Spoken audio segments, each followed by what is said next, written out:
It is absolutely disgraceful what we hear from our government.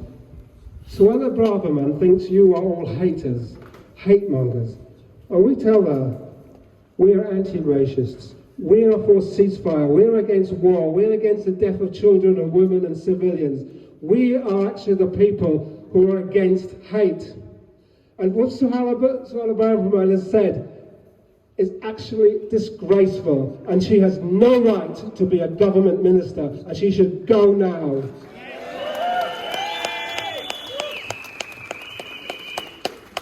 And what's more, our government, led by that racist Rishi Sunak, he must go. We don't want to wait for him to say when we can vote him out. He should go, and the government should go. And while they support genocide in Gaza and the continued killing of Palestinians in the West Bank, and if you've seen recently, you've seen Palestinians where my family live inside Israel, Palestinians, where they are being discriminated against, and they are being imprisoned for actually protesting against what's happening in Gaza. The whole thing is a disgraceful, racist, fascist situation which we must call out, and we must call that all those who commit the sign of genocide must be taken to the criminal court, the ICC, and dealt with there, because there's no other way that we can see these people are brought to justice. And I will say that includes all those government ministers, all those prime ministers in Europe and in the USA who have been supporting and financing and helping the Israelis in doing their genocidal acts today. They must be taken to the ICC court too, and they must be prosecuted, in my opinion, because we, the people of this country, the people of the world, have to see justice done. We cannot see these things happen in the world, whether it be Palestine, Ukraine, anywhere. The people who perpetrate these crimes should be taken to the court, and we should see them justice done to them, and we are here for that. Lastly, I don't want to take too much time. There's some very good speakers here, so I don't want to stop them here. I just want to say, what can we do in the future? One of the main campaigns that you can do today is the Boycott Disinvestment and campaign, the BDS campaign, which this government are trying to outlaw by councils. We have to say to them, the BDS is a peaceful way for us to take action, where you individuals can follow the BDS movement. Go to bdsmovement.net. You'll see it's a targeted campaign. Beware of those people putting out long lists of boycotts, because that does not work. Okay, and we do know that Israel is behind some of those big long lists, because we know they want to take the targeted lists. People focus on targets away, because targeted lists work. We know that in South Africa when we beat apartheid, and we know it's working here for Palestinians. So do look at the bdsmovement.net campaign. Boycott AXA, boycott Puma, boycott HP. They are the targets. Don't bank in Barclays. If you bank in Barclays, take it out and tell them you're taking it out because they are providing funds and investments into Israeli and other armament industries selling to Israel.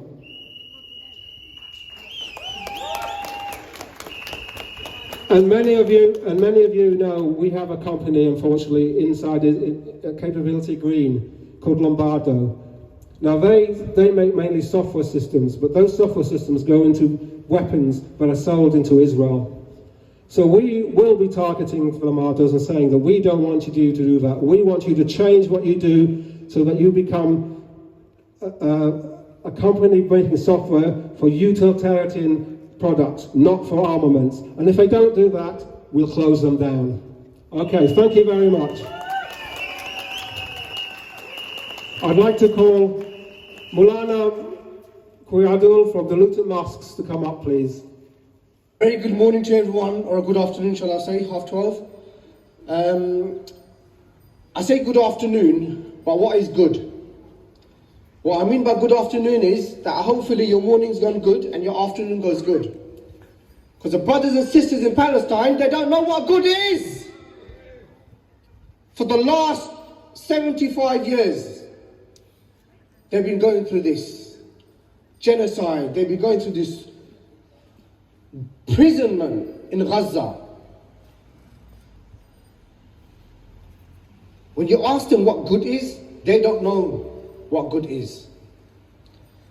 But when I tell you, have a good afternoon, I mean that you hopefully have a peaceful and a comfortable afternoon or a morning or whatever it is. You know, I went to a deployment last month. I went to Turkey and Syria. I came back just to support the people that were affected by the earthquake.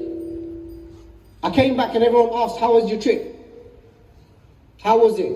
And automatically I said, yeah, it was good. But actually, was it good? Was it good to see these people suffering? Visiting people that lost their families, children, parents, lost their limbs? It wasn't, but it was a natural disaster. It was an earthquake. But is it a natural disaster in Gaza? Is it a natural disaster in Palestine? No.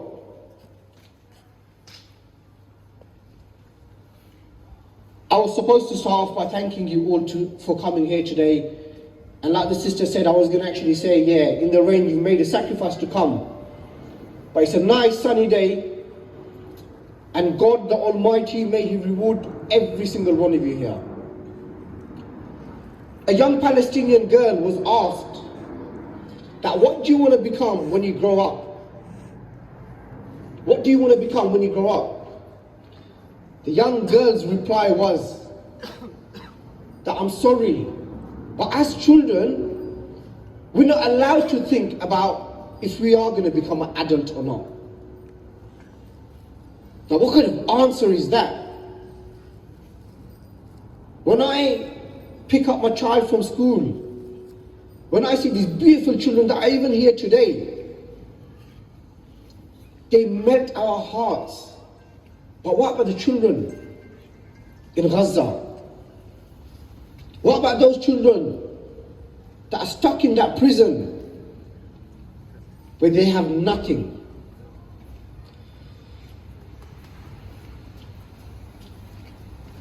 As faith leaders, we are all saddened by the killing of these innocent civilians, adults, children, whoever they are. Our religion doesn't teach us to become murderers, because that's what's happening. Our religion teaches us, the Quran says, you kill one person is like killing a whole nation. And saving one person is like saving the whole nation. Prophet Muhammad says, Al-mu'minu karajulin wahid in ishtaka aynuhu ishtaka kulluhu wa in ishtaka ra'suhu ishtaka kulluhu. That a believer is that one body. If his eye hurts, his whole body hurts. And if his head hurts, his whole body hurts. Some people have said that what's the point of these demos? What's the point of these peaceful protests? Nothing's going to make a difference. I stand here and I swear by God, uqsum billah, that when the brothers and sisters in Gaza, in Palestine, see you and me marching up and down London, up and down Luton, Oxford, Birmingham, and all the cities and towns in this country, they think that, wow, we've got support. And that's why you're here today, to show them that we do make a difference. We stand here together today, and we will continue to stand together and be united for all those innocent children and civilians that have been killed. We urge, and this is what we're here for, we urge our government, our leaders, our politicians and representatives not to look the other way. Not to look the other way while innocent Palestinians are dying, or shall I say, are getting killed. Murderers, someone shouted out. Our elected leaders have a responsibility. I'm sorry, whoever you are, brothers or sisters that came knocking on my door asking for a vote, where are you today? We need you to stand up. We need your support.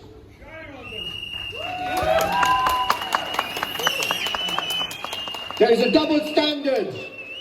There is a double standard that is open for everyone to see here. How can anybody, anyone, say that don't allow food, water, medication, and cutting off fuel is justified? To a population of 2.3 million people in Gaza, if we really care about humanity, if we really care, then Palestinian lives should matter like all lives matter.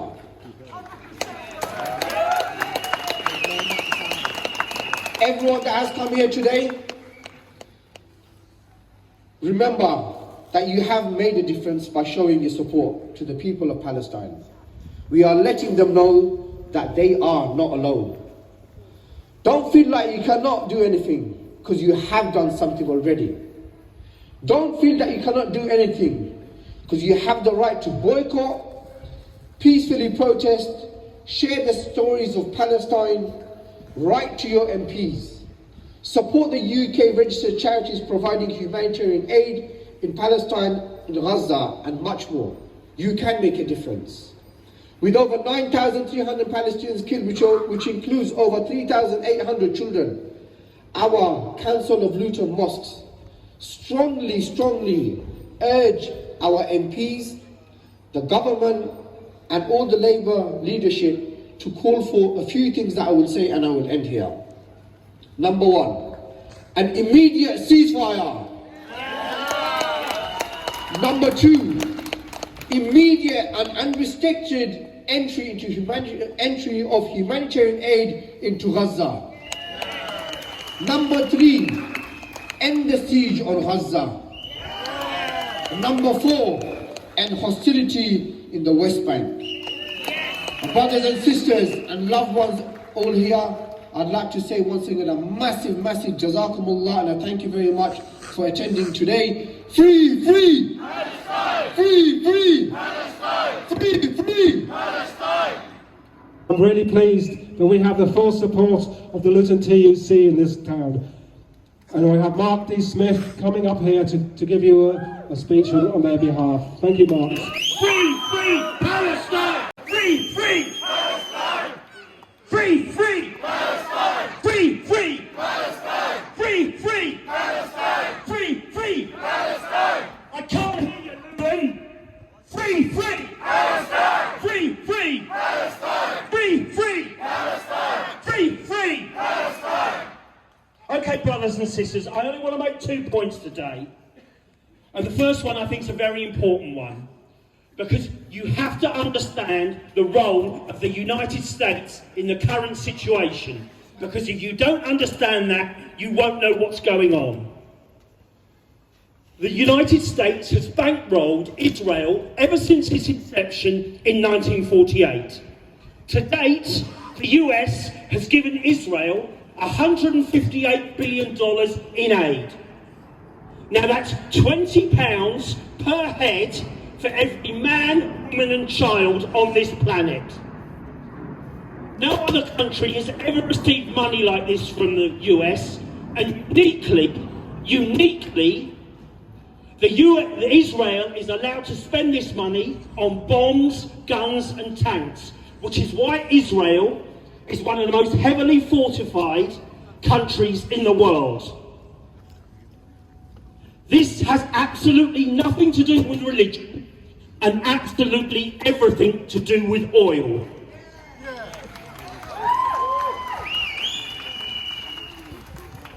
This is a trick that the Americans learned from the British when they were subjugating Ireland.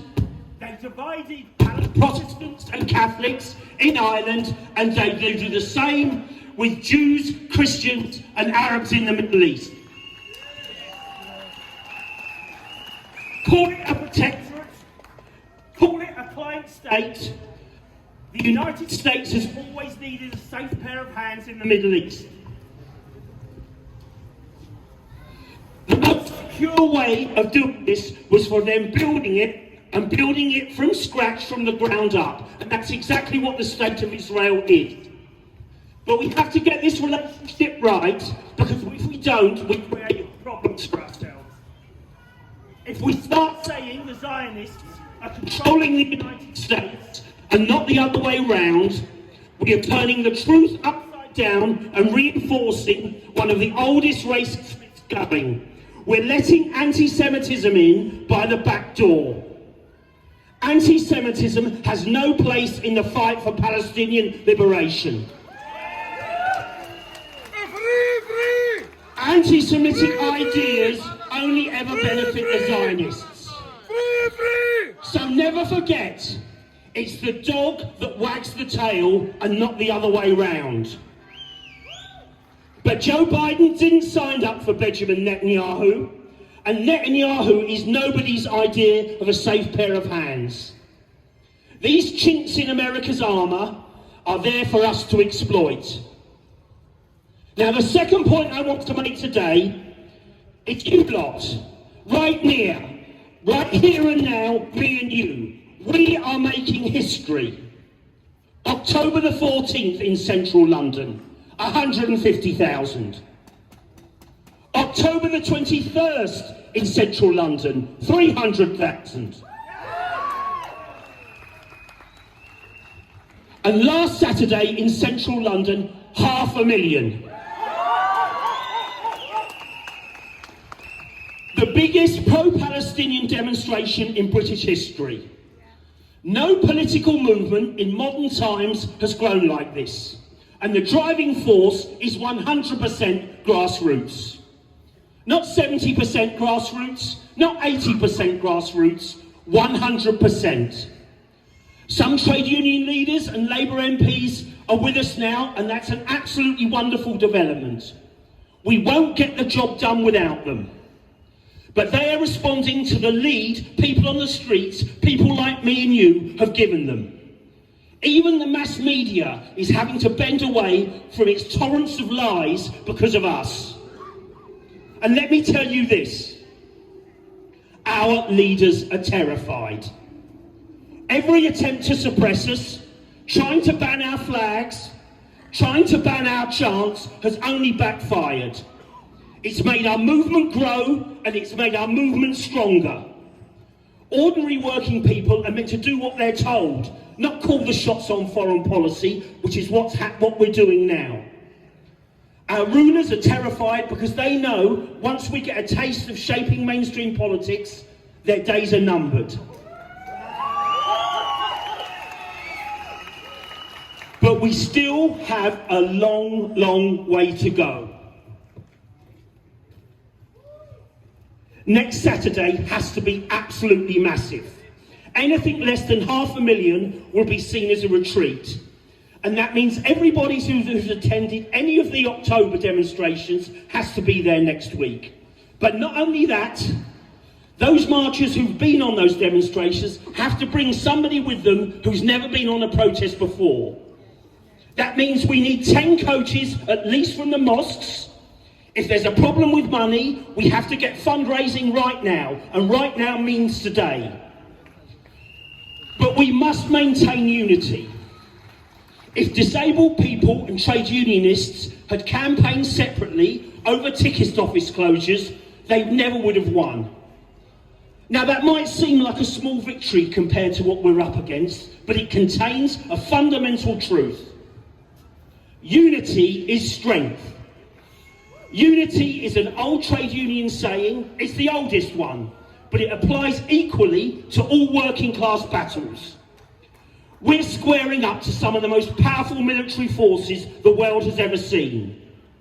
So black, white, brown, young and old, we all have to stick together. We have to keep on fighting. 3/4 of the general public want a ceasefire. We've got to make that absolutely everybody. We can do that. See you next week, Saturday the 11th of November, Central London. No excuses. You, all your friends, all your family, all your workmates. Brothers and sisters, we can do this. Palestine will be free. Many Christian leaders in this town should be standing here in my place, but they are not.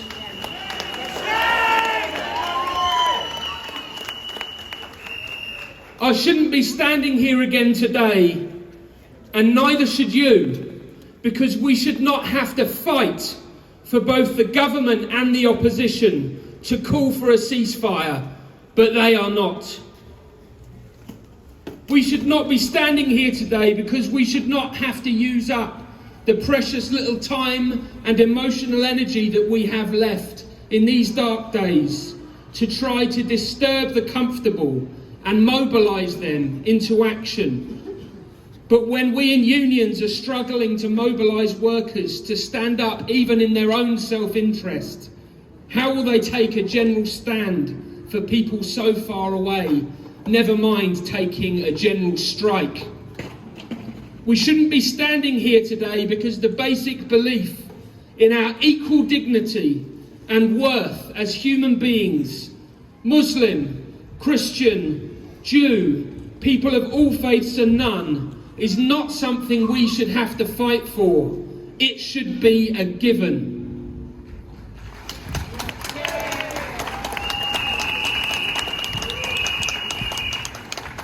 But we stand to fight for what by rights should be ours. We stand to fight for all peoples to live in harmony and work together for a better world.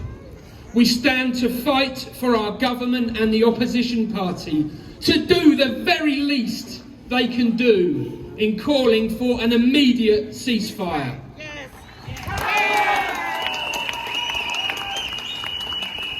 We stand also to fight for solidarity between all workers and proletariat peoples across the world, because we stand to fight for an end to the twin death cults of capitalism and colonialism, which rob every single one of us of our basic God-given human dignity.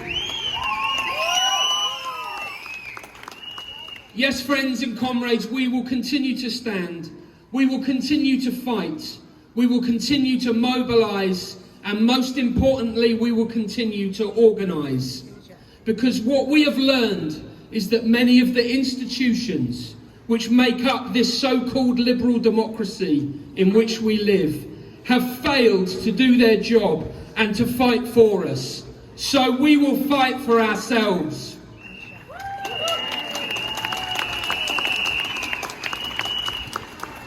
So friends, we will continue our fight, not with bombs, not with missiles, not with guns, not with lies and propaganda, but we will fight with the truth. We will fight with our solidarity. We will fight by withdrawing our labour. We will fight through non-violent disruption of those death-dealing forces. We will fight by reclaiming our humanity.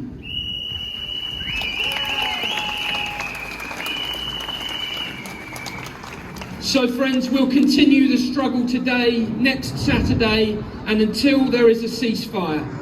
And we will continue the struggle until all the people and the lands of Palestine are truly free, along with all oppressed and colonised peoples on the lands of the earth.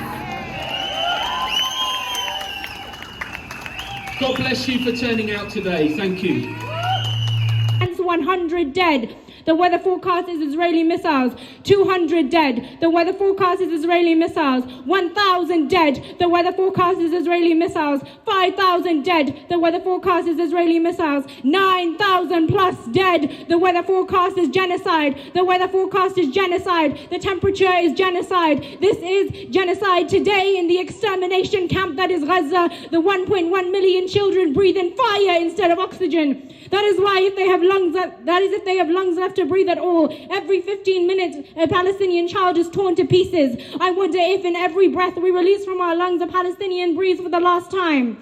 Gaza is screaming. The West Bank is screaming. Palestine is screaming. Can you hear? Can you hear? over the dying streets and the gunshots and the bullet wounds and the bangs of the missiles that hit the civilian buildings. Can you hear? Palestine is screaming for help. Do you look in the eyes of those children and tell them that they do not deserve human rights as you bury and lower their bodies into the ground that the settlers have colonized too? Can you hear? Can you see? Can you smell? Can you smell the decay? Can you smell the rot? Can you smell the gangrene as the bodies pile up, as the rubble piles up, as the phosphorus burns their throats? Can you see? The weather forecast for Gaza today is genocide. 9,000 plus dead, they are human. 9,000 plus dead, they are human. 9,000 plus killed and counting, they are human. They are human. I promise they are human too. Today it is raining Palestinian blood, and the leaders of this country helped to spill it. 106 years ago this week, Britain gave the colonial project that morphed into the State of Israel the green light. It kick-started ethnic cleansing, displacement, dispossession and land theft of Palestinians. There would be no Nakba without the Balfour Declaration. My grandparents would not have had to flee their homes, only to never return had it not been for Britain. And 106 years later, Israeli forces are committing a genocide in Gaza, and again, Britain has given firm and unconditional support. And make no mistake, it is a genocide. Yesterday, the areas of 3 hospitals were bombed. People that were already displaced and injured were massacred. There were puddles of blood, bodies piled on top of each other. Earlier in the week, it was a refugee camp that was carpet bombed. 4 UN shelters in the last 24 hours were bombed. Journalists and their families finding out live on air their families have been killed. 4,000 children have been murdered. That's at the latest count. It's probably gone up in the last hour or so. 42% of homes destroyed. And that's only the tip of the iceberg. Almost a month of remorseless pummeling of Gaza. This is not self-defense. It's not a conflict. It's not a war. It's a genocide with a complete, unconditional blessing of Britain and the international community. So don't ever forget that Rishi Sunak said he wanted Israel to win. Don't forget that Keir Starmer refused to call for a ceasefire. He refused. He said he would achieve nothing.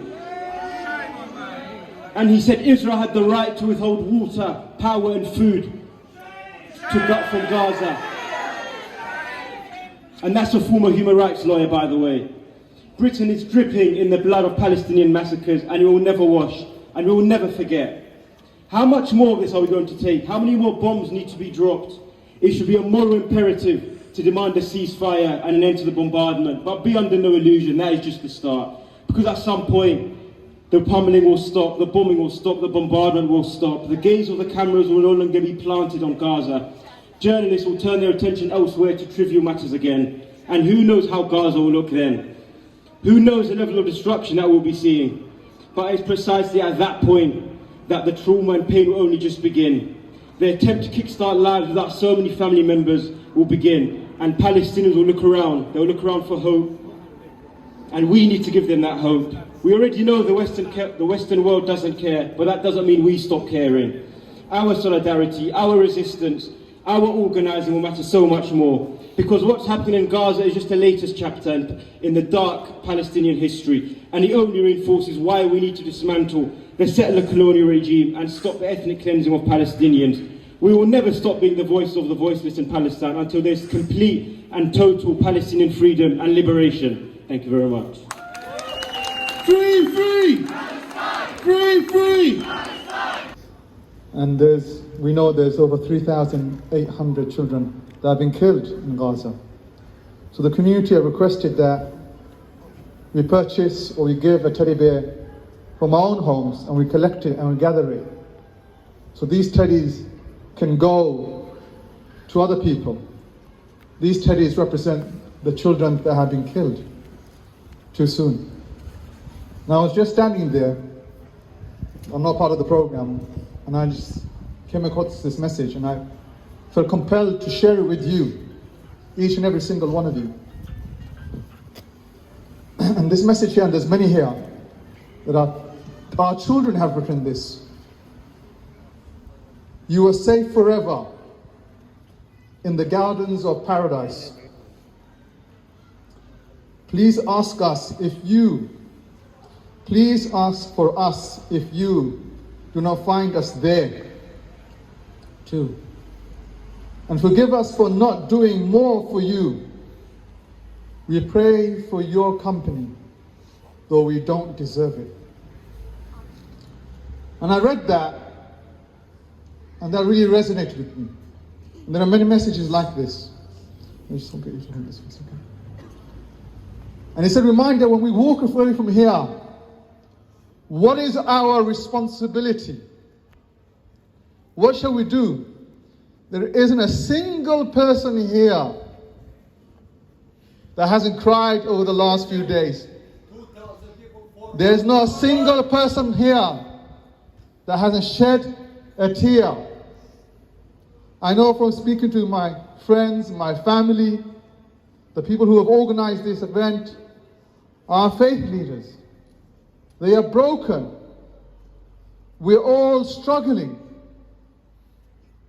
It's hard to see what we're seeing and not feel the pain and the hurt. Feel that pain and that hurt. Day in, day out, we are seeing children, dead and alive, being pulled out under the rubble. We are seeing day in, day out, children coming out of the rubble looking for their parents. We are seeing day out, day in, day out, parents crying in desperation looking for their children. Many they don't find their children. We are broken. We are suffering. We feel that trauma. And what's really difficult, we feel helpless. There's not a single person here that doesn't feel helpless. We feel a sense of sadness and anger with ourselves, but with our leaders for not doing something. But we feel a sense of shame. We're desperate to help them, but we feel helpless. I say to you, my friends, my brothers and sisters, don't lose hope. Don't lose hope. I know we are all suffering. We're all hurting. But don't lose hope. You know, we are taught, hope, see light. It was Desmond Tutu that says, see light, see hope in those moments, in those darkest moments. We have to see light in those darkest moments.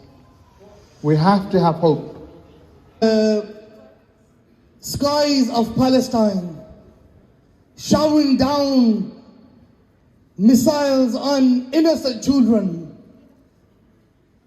Yesterday when I was talking to a group of people regarding coming to this demonstration, and they were like, it's going to be raining, excuses be made. But it's enough. It's enough. We've had enough of excuses from the community. We need to stand together and unite for the Palestinians. Those who are not here today, we need to go back and ask them why they are not here today. Why they are sitting at home doing nothing while our brothers and sisters are losing their lives innocently at the hands of the oppressors. As Muslims, we believe that Allah says that it's a duty upon every Muslim to command good and forbid evil. And He says, وَأُولَٰئِكَ هُمُ الْمُفْلِحُونَ. They are those people who are successful, those who command good and forbid evil. It is our messenger Muhammad sallallahu alayhi wasallam who taught us that when you see injustice, you stop it with your hands. And if we are unable to, he said, if you are unable to, then with your tongue. How many of us are remaining silent like the leaders of our country, like the people who knock at our doors for our votes? Tomorrow when they knock our doors in Luton, we will slam the door in their face. What will we do? Free! We will slam the door in their face. Because today, if they can't stand up for the innocent Muslims of Gaza, innocent lives, children of Gaza, then how will they stand up for our rights here in the UK? How will they stand up for the haq here in the UK when they can't stand up for innocent lives around the world. So tomorrow, this is a message for the leaders or those any candidate who knocks on our door. Remember, Lutonians, that we will slam the door in their face if they haven't said anything for the Palestinians. What will we do? What will we do? Slam the door in their face. Because this is the duty of every Muslim. Every Muslim's duty is to stand up. And when it's time to represent, where are they? They are nowhere to be seen. And when they are knocking our doors, they make excuses that we will do this time, we will do this. But our point is that they haven't done anything when we needed them. When the Palestinians needed them, they are not doing anything. So we need to unite as a community and remember that it's not far that when they will need us as well. And it's our, the voice of the community, it makes a massive difference. So today, we need to stand up for the Palestinians and show that Luton stands for Palestine. And like previously, the Imams mentioned and the leaders of the community have mentioned that the community stands with us, and we will inform every single member of our community to stand up for the Palestinians. We will stand with the Palestinians, and like mentioned before, that every shop, every home should have the flag of Gaza and Palestine hanging in their windows so that everyone knows that Luton stands with Palestine. Who do we stand with? Palestine! Free! Palestine! Free! Palestine! Free! Palestine! I would like to conclude with the dua, with a prayer for all the people of Palestine, for all the people being oppressed at the hands of the Zalimeen, the oppressors, because we as believers in Allah, we as Muslims, we stand against all kinds of injustice. So together we raise our hands, because as believers, our iman, we might be standing here today thinking, what difference will it make? It is the dua from our hearts which changes our experience in this world. It is our dua that is going to be accepted in the court of Allah for the Palestinians when we raise our hands to God and pray for them. So I pray that Allah subhanahu wa ta'ala elevates the maqam and the rank of the Palestinians. May Allah grant success to the Palestinians. ربنا آتنا في الدنيا حسنة وفي الآخرة حسنة وقنا عذاب النار. اللهم اغفر لحينا وميتنا وشاهدنا وغائبنا وصغيرنا وكبيرنا وذكرنا وأنثانا. اللهم من أحييته منا فأحيي الإسلام ومن توفيته منا فتوفه على الإيمان. Oh Allah, accept the dua of the Palestinians, Ya Allah. Ya Allah, grant them the freedom, grant them the success in this dunya and the akhirah, Ya Allah. Ya Allah, us as the ummah, grant us the ability to stand with the Palestinians, Ya Allah. Ya Allah, grant us the ability to bow our heads in prostration and seeking the freedom of the Palestinians, Ya Allah. Ya Allah, grant those who have lost their lives, grant them the maqam of shuhada, Ya Allah. Ya Allah, enter them into heaven, into Jannah without any accountability, Ya Allah. Ya Allah, those children who are suffering in Palestine, Ya Allah, ease their suffering, Ya Allah. Ya Allah, God, ease the suffering of the innocent parents who have to bury their children, Ya Allah. Ya Allah, make us amongst those who firmly stand with justice, who firmly stand against injustice, Ya Allah. Ya Allah, not only for the Palestinians, but any individual being oppressed around the world, Ya Allah. Ya Allah, grant us strength, grant us the ability to continuously pray for the oppressed, Ya Allah. Ya Allah, grant the people of Palestine the freedom that they deserve, Ya Allah. Ya Allah, Ya Allah, grant us the strength of the Palestinians, Ya Allah. In this difficult time, they still stand firm for their freedom. And yet here today, we are so weak that we can't even come out of our homes for them, Ya Allah.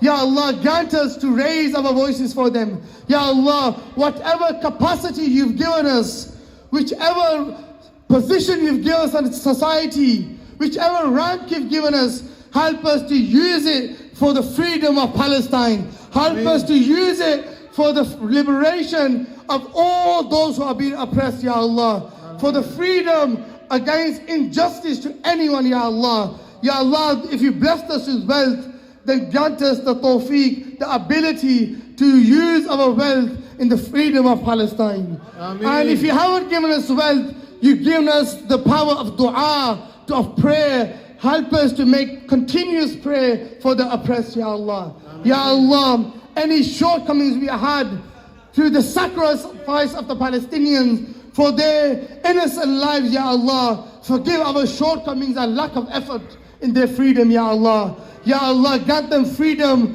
from all aspects, Ya Allah. Ya Allah, ease us from our suffering, our difficulties, our hardships through the blessings and the sacrifice of those who are standing on behalf of the Palestinians, Ya Allah. ربنا ظلمنا أنفسنا وإن لم تغفر لنا وترحمنا لنكونن من الخاسرين.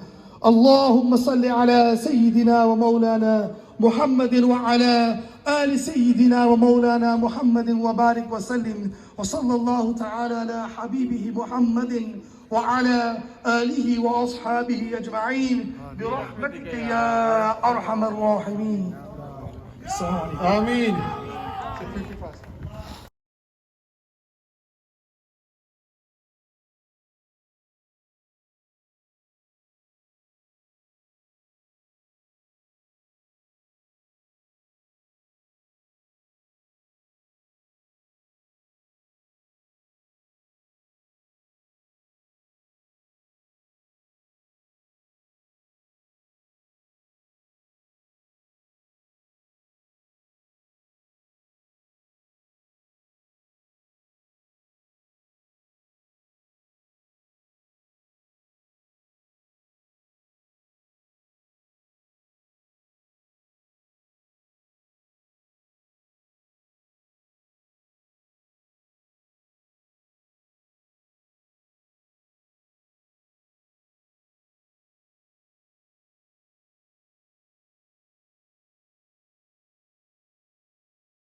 Accept the dua of the Palestinians, Ya Allah. Ya Allah, grant them the freedom, grant them the success in this dunya and the akhirah, Ya Allah. Ya Allah, us as the ummah, grant us the ability to stand with the Palestinians, Ya Allah. Ya Allah, grant us the ability to bow our heads in prostration and seeking the freedom of the Palestinians, Ya Allah. Ya Allah, grant those who have lost their lives, grant them the maqam of shuhada, Ya Allah. Ya Allah, enter them into heaven, to Jannah, without any accountability, Ya Allah.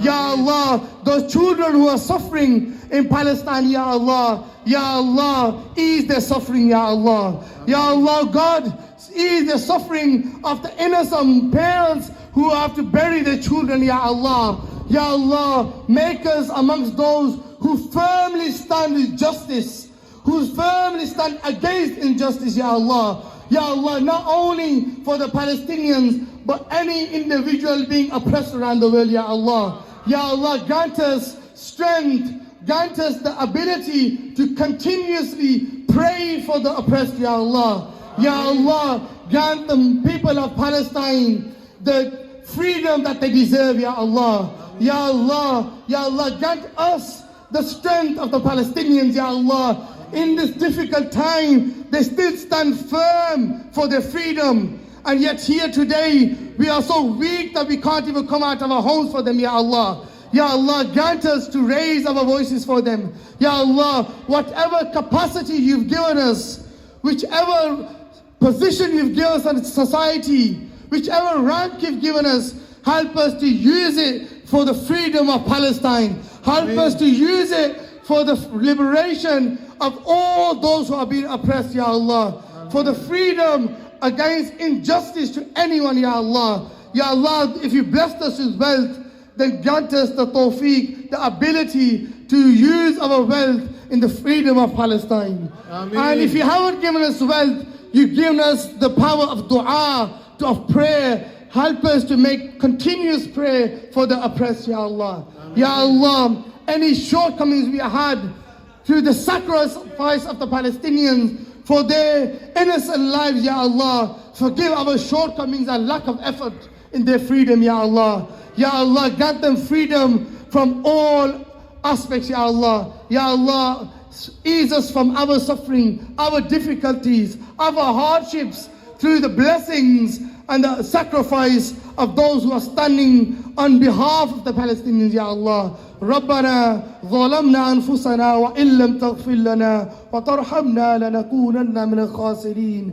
اللهم صل على سيدنا ومولانا محمد وعلى آل سيدنا ومولانا محمد وبارك وسلم وصلى الله تعالى على حبيبه محمد وعلى آله وأصحابه أجمعين برحمتك يا أرحم الراحمين. آمين.